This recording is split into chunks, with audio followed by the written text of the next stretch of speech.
sida ay baahisay hay'adda Worldometer tirada dadka ku nool dunida ayaa gaartay 8.1 bilyan taasoo ka dhigtay tiro koobka la sameeyay tiro ka badan inay soo bixi doonto dhamaadka sanadka 2024 dadka dunida ku nool waxay 3 jeer ka badan yihiin dadkii noolaa bartamihii qarnigii 20aad tirakoobka dadka dunida ku noolaa 1950kii waxay gaartay 2.5 bilyan ilaa laga soo gaaro 1998 tirakoobka dadka ku noolaa dunida waxa ku darsantay 2 bilyan oo qof ilaa laga soo gaaro 2010kii oo ay dunida dadka ku nool ku darsantay 1 bilyan guud ahaan sanadka 2024 tirada dadka ku nool dunida waxay gaartay 8.1 bilyan taasoo ka dhigan isla dhamaadka sanadkan 2024 inay ku sii darsami doonto tirada dadka ku nool dunida haddaba halkaan waxaan kugu soo gudbinayaa 10 dal ee ugu dadka badan dunida magacaygu waa Jaabir Cusmaan halkaan waxay ka maso ku soo dhawow bogeena follow soo dheh si aad u hesho xogo badan ee aan soo dhigno mahadsan kuwaani waa liiska wadamada ugu dadka badan dunida wadamadaas oo dadkiis ay kor u dhaafeen 100 milyan aan ku bilowno kaalinteena 10aad waxaa ku jira dalka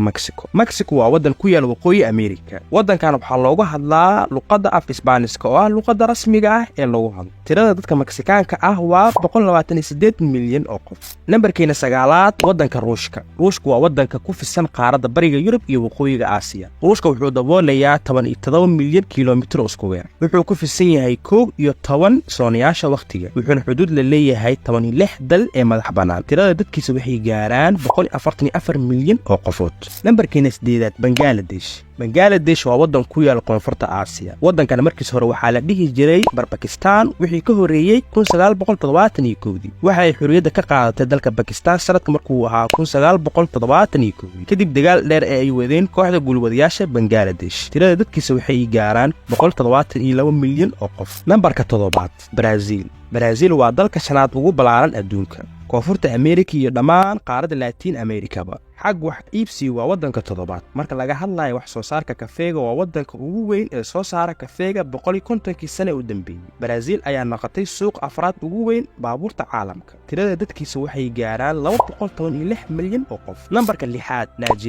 Nigeria waa wadan ku yaal galbeedka Afrika caasimadiisa waa Abuja waa magaalo ganacsi oo qurux badan waxa uu xuduud la leeyahay wadamada Ghana Niger Cameroon iyo wadanka Chad tirada guud ee dadkiisu waa 223 milyan oo qof nambarka 5aad Pakistan waa dal dhaca koonfurta Aasiya magaca Pakistan micnihiisu waa wadanka runta ah wadankana wuxuu xuduud la leeyahay wadamada Iran Afghanistan China iyo India waana dalka shanaad ugu tirada badan adduunka oo leh dad ka badan 240 milyan oo qof nambarka 4aad Indonesia waa dawlad ku taal koonfurta bariga Aasiya waana dawladda ugu weyn dalalka Islaamka marka la eego xagga dadka tirada dadkeeduna wax uu gaarayaa 277 milyan oo qof nambarka 3aad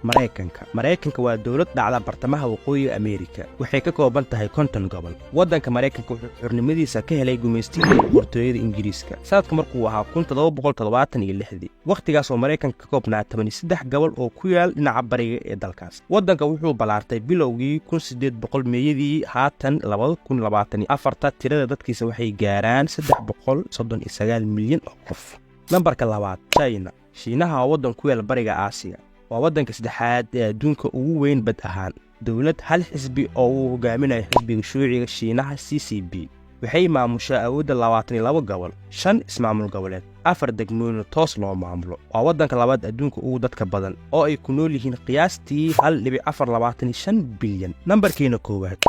India ama Bharat waa dalka ugu weyn tirada dadka iyo dalka 7aad ee ugu weyn dhul ahaan India waa wadanka adduunka ugu dadka tirada badan India waxaa degan dad gaaraya in ka badan 1.428 bilyan oo qof waxaana laga hadlaa luqada gaarayso in ka badan 100 af haddii aad halkaan la soo gaartay mahadsanid guud ahaan halkaan ayaan ku soo gabagabeynayaa muuqaalkeena haddii aad ka heshay muuqaalka like saar share dheh intaan muuqaal caynkan oo kale ku kulmi doono waxaan idinkaga tegayaa sidaas iyo nabadgelyo amaana Allah